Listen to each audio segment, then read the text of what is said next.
Hey, Algebra 2, welcome back. Let's go ahead and talk about section 6.2. We're going to split it up into two parts just because I think it's a little much to do in one.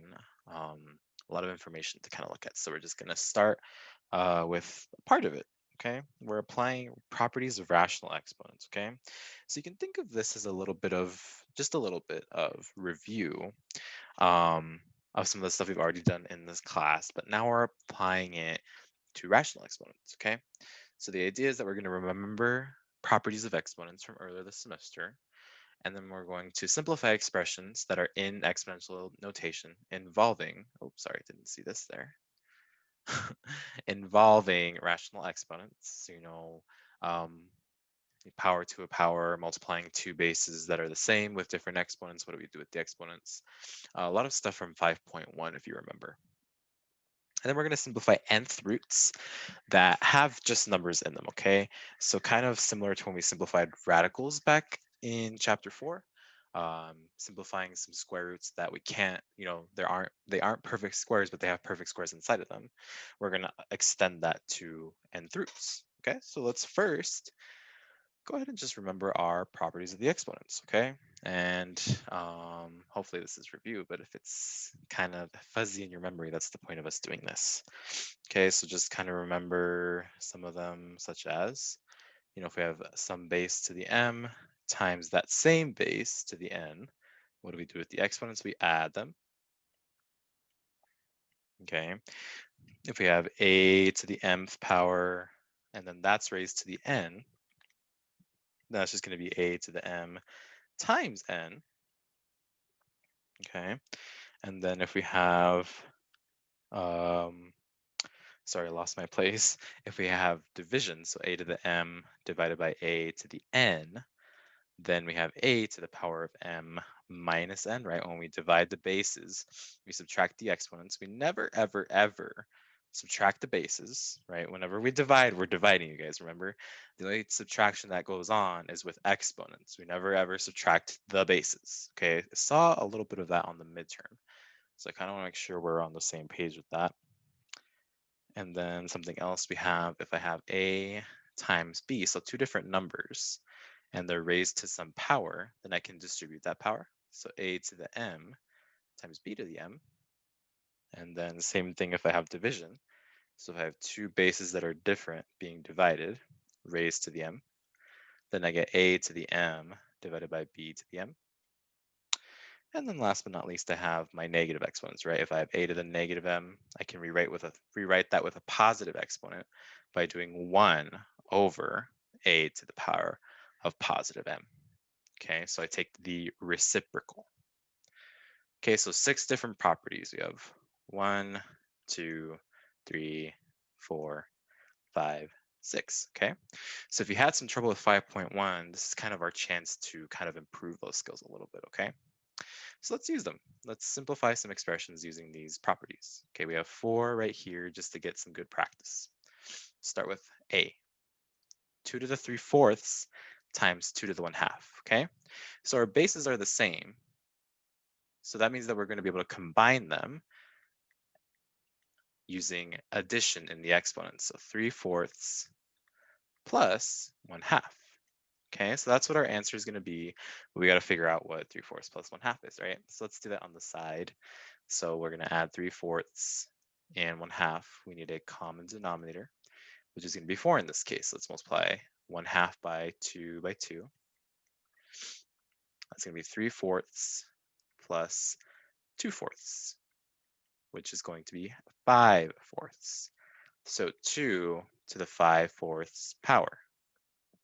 Okay, so that's our answer in exponential notation. And if we start in exponential notation, unless they tell us otherwise, we're going to leave it in exponential notation. If they tell us to rewrite it as a root, then we'll go ahead and do that, right? An nth root. So let's try that. What is this going to be as an nth root? Well, hopefully you remember. When we have a fractional exponent, the denominator tells us the nth, the index of the root. So we know it's going to be the 4th root of 2, and then it's going to be raised to the 5th power, the whole thing. Okay, so that is how we write that in exponential notation. but this is a good enough answer. Let's just kind of review as we go, right? Just kind of reviewing what we've learned so far. Next one, 6 to the 1/2 times 4 to the 1/3, that's all raised to the second power, okay? So notice on the inside that I can't really, they're not the same base. 6 and 4 are different bases. Um, so I can't really combine these exponents through addition, right? I can only do that if the bases are the same. So I can't really do much to combine the inside, but I can definitely do some simplification with this power on the outside, right? I apply the power to each. I multiply each one. So essentially what the next step is I raise each of these to the second power. So 6 to the 1/2 squared times 4 to the 1/3 squared. Okay, so that's my first step. That's applying this property right here. When I have a product or something multiplied inside, raised to a power, I can distribute that power to each piece. And that's what I'm doing here.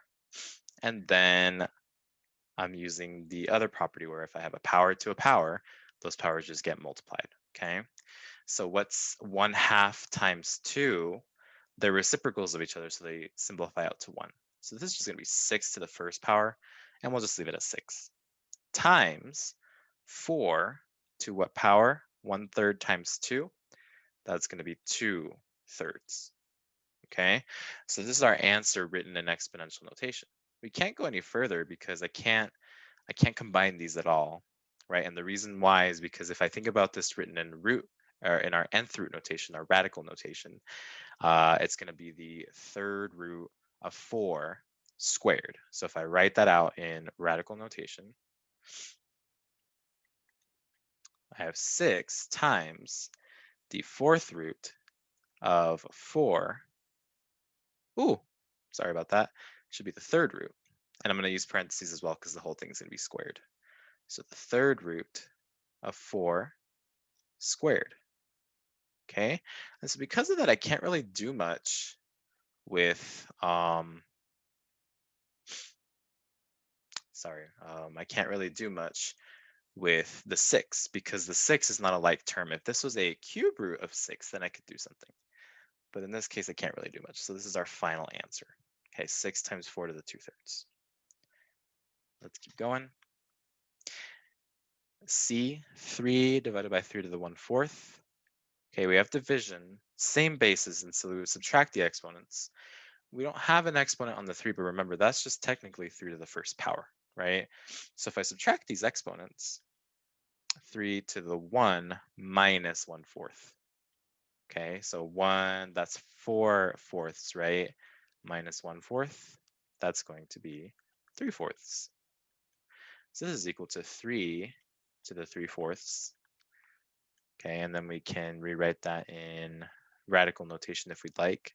That's going to be the fourth root of 3, and that whole thing is cubed.